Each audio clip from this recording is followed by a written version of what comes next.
नमस्कार, मैं आपके साथ सुमित यादव। आप देख रहे हैं द सुनामी। चुनाव की तारीखें आ चुकी हैं। पहले चरण का चुनाव 19 अप्रैल को होना है। आज आखिरी तारीख नॉमिनेशन की दूसरे चरण के मतदान में जो लोग जाएंगे उनके लिए। अब सभी पार्टियां चुनावी मूड में हैं और लगातार समाजवादी पार्टी टिकट दे रही है, टिकट कट रहा है, तमाम इस पर भी चर्चाएं हो रही हैं। लोकसभा चुनाव एक तरफ भारतीय जनता पार्टी जो कह रही है कि अब की बार 400 पार, वहीं समाजवादी पार्टी का ये नारा है कि 80 हराओ भाजपा भगाओ। जो लोग 14 में आए थे 24 में चले जाएंगे। हमारे साथ बातचीत करने के लिए रानीगंज से विधायक समाजवादी पार्टी के आर.के. वर्मा जी मौजूद है। बहुत बहुत स्वागत है विधायक चैनल पर। बहुत बहुत धन्यवाद। क्या है तैयारी? जब आप कहते हैं कि 80 हराओ भाजपा भगाओ, लोग कह रहे हैं कि टिकटें नहीं अपना तय कर पा रहे हैं, दे रहे हैं, काट रहे हैं, दे रहे हैं। देखिए, समाजवादी पार्टी भारतीय जनता पार्टी से टिकट देने में कहीं पीछे नहीं है। आज मैं आपके माध्यम से जानना चाहता हूं कि उत्तर प्रदेश में ज्यादातर सांसद भारतीय जनता पार्टी के हैं या समाजवादी पार्टी के? आपका जवाब होगा कि भारतीय जनता पार्टी के।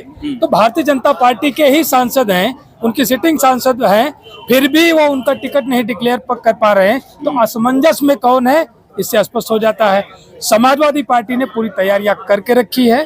समाजवादी पार्टी 2024 में भारतीय जनता पार्टी को हराने के लिए मुस्तैद है और अपने प्रत्याशियों का जैसे जैसे चरण चुनाव का आगे बढ़ता जाएगा, सभी प्रत्याशियों की घोषणा होती जाएगी। तो प्रत्याशी में कोई कंफ्यूजन नहीं है? कोई कंफ्यूजन समाजवादी पार्टी को नहीं है।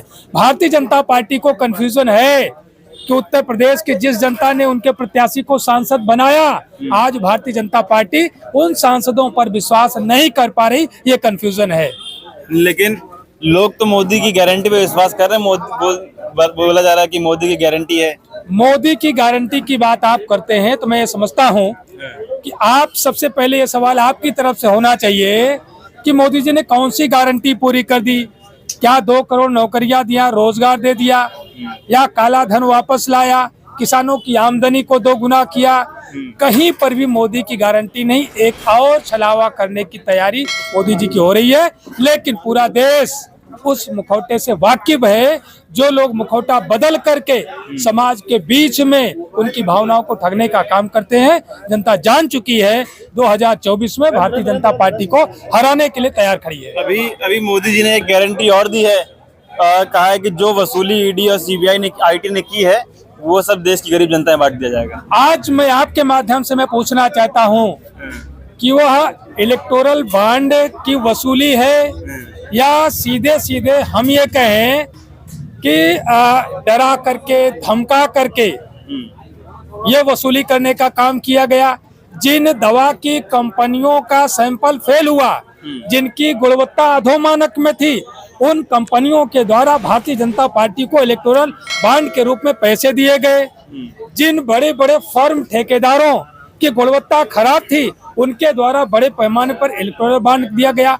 जिन कंपनियों से भारतीय जनता पार्टी की सरकार ने कोविड की वैक्सीन खरीदा था, उन वैक्सीन बनाने वाली फार्मा की कंपनियों से इलेक्टोरल बॉन्ड के रूप में पैसा लिया गया। तो ये आप समझ सकते हैं कि Bharatiya Janata party electoral bond के रूप में एक बहुत बड़ा घोटाला करने का काम कर रही है। ईडी के माध्यम से, सीबीआई के माध्यम से, इलेक्टोरल बॉन्ड के माध्यम से केवल वसूली करने का काम और डर और दहशत पैदा करने का काम कर रही है। लोगों को डराने के लिए, विरोधी पार्टी के राजनीतिकों को उनको फर्जी मुकदमों में फंसा करके जेल भेजने का काम करे। क्योंकि भारतीय जनता पार्टी स्वयं डरी हुई है कि 2024 में वो नहीं आने वाली है, इसलिए डरा करके सरकार में आने का प्रयास कर रही है। समाजवादी पार्टी ने पीडीए का नारा दिया है। 22 में आपकी गठबंधन की साथी रही थी अपने दल से पल्लवी पटेल। अब वो खुद कहती थी कि मैं खुद पीडीए हूँ, मैं पीडीए हूँ। अब ओवैसी साहब से मिलकर उन्होंने नया गठबंधन बनाया है, पीडीएम। उनके एक एक बयान के बारे में पहले आप समझ सकते हैं। उन्होंने आप ही लोगों को, प्रेस को बुला करके ये कहा कि मैं समाजवादी पार्टी की विधायक नहीं हूं, उन्होंने कहा। लेकिन आप सब लोग साक्षी हैं, आप लोग जानते हैं कि समाजवादी पार्टी के सिंबल साइकिल पर वह विधायक चुनी गई है। तो ऐसे विधायक के बारे में क्या कहना, ऐसे नेताओं के बारे में क्या कहना जो एक संवैधानिक पद पर रहते हुए और जिस सिंबल से चुनाव जीता जाता है उसको भी इनकार करने का काम करें तो वो हर क्षण कौन सा स्टैंड पर जाएंगे ये वही जान सकती हैं।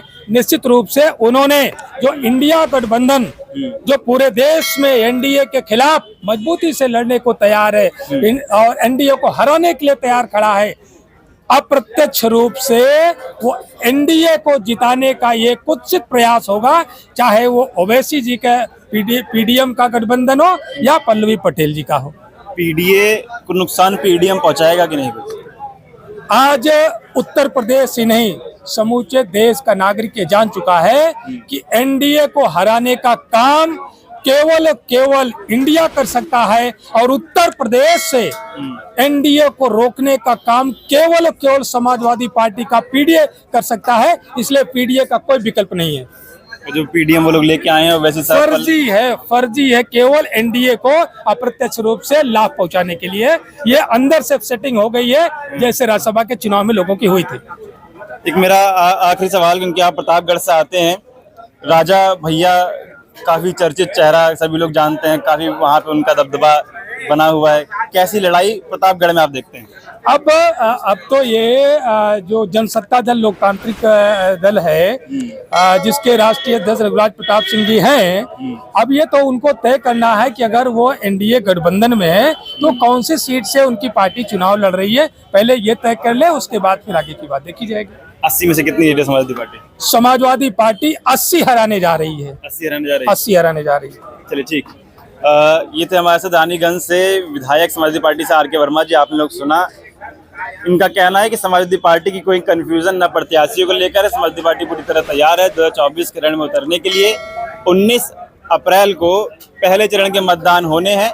आप लोग क्या सोचते हैं अपनी राय कमेंट बॉक्स में दीजिएगा। फिलहाल ये वीडियो मैं खत्म कर रहा हूँ। आप लोगों से मुलाकात अगली वीडियो में होगी। जुड़े रहे हमारे साथ, तब तक के लिए नमस्कार।